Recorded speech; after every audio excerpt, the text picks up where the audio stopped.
Hello, ma. Hello.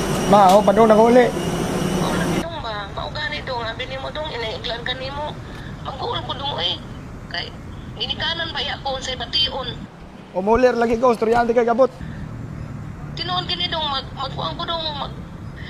Magsakit akong dugan kung wala ka mulargan gani ka. Amo gan dong. Mag-uul ko basta tuwa na ka sa laing lugar. Kaya maugan ba akong giampo sa Ginoo nga. Kung asa mo gayong taon ka, manalipdat din taon sa mga taong kautan. Kay, ginikanan mag-awa kayo sa anak, mawa diha. Sige lang, ma, umulir lagi ko. Amo po ning gisettle dire. Mag-uul ko nung basta malarga ka na. Kaya nga ako nauna ba, Oo. ikaw tumatag na mga tao nga, na nakuwang din, tinuod din ako nauna. Kay baw, na yung mga tao din na di masuya.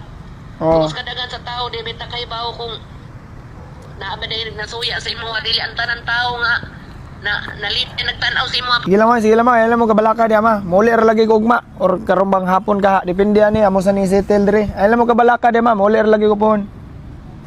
Pag-amping taon mo diha. Sige, sige, ma. Sige, ma. Sumati goy, usap pagins nakapait goy. Kaning mulang nyaw ta, or mulabyog ta. Nga pirti na tong layua sa atong mama or papa or ginikanan goy. Bisan siguro laing tao goy, makakita atong sitwasyon na. Pinsaon na lang goy, og dili ra ta maoy mo gibuhat sa tuwa. Pero lang goy, atong gibuhat diri karon ni sa aton ning gisettle diri. Padong pa sa kumulit sa mga probinsya goy. So muna goy sa mga naguhat sa full nga detalye or sa mga pangitabo dito, ako rang i-update siguro sa inyo ugma pohon. So matik uli sa may goy, kay murag layo pag ito among biyahe unon. So matik amping mo diha goy. Kumkum gyapon ta.